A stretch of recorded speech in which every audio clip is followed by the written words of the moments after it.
Hello guys, நம்ம சொந்த ஊர் வீடு விட்டு இந்த மாதிரி பிஜிஸு ஹாஸ்டல்ஸில் இருக்கிறதால எவ்வளோ கஷ்டம் தெரியுமா? ரொம்ப லோன்லியாக இருக்கும். அதான் ஊரை பொறுக்க போகலான்னு டிசைட் பண்ணி ரெடி ஆகினிருக்கேன். நான் போட்ட அந்த சன்ஸ்க்ரீன் பார்த்தீங்களா, செம்ம க்ளோ கொடுக்குதுங்க. அண்ட் இந்த லிப் பாம் கூட நல்லதாக இருக்குது. ஒரு வழியாக ரெடி ஆகிட்டேன். இப்போது தனியாகவா போக முடியும்? அதான் இந்த பையனை கூப்பிட்டேன். எதுவும் பிளான் பண்ணலை, சும்மா ஏதாச்சும் சாப்பிட்டு வருவோம்னு தான் கிளம்புனோம்.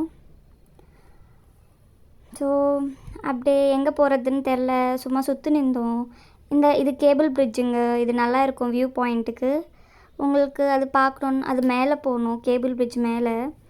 உங்களுக்கு பார்க்கணுன்னா கமெண்ட்டில் சொல்லுங்கள், எப்போவாச்சும் அந்த வீடியோ போடுறேன். ஸோ அப்படியே ஐஸ்கிரீம் சாப்பிட்லான்னு க்ரீம் ஸ்டோனுக்கு வந்தோம். இந்த பையனுக்கு ஐஸ்கிரீம் எல்லாம் பிடிக்காது, இருந்தாலும் அது டெத் பை சாக்லேட்டு நல்லா இருக்கும்.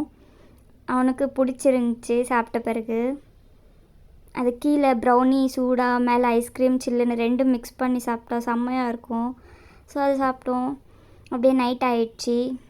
பிரியாணி கடைக்கு கூட்டின்னு வந்தான். இது சிட்டு முத்தியால் பிரியாணின்னு சொல்லுவாங்க. டேஸ்ட்டு செம்மையாக இருந்துச்சு. சாப்பிட்டுட்டு அவ்வளோதான். அப்புறம் என்ன ஹாஸ்டலில் கொண்டு போய் விட்டுட்டான். பாய்.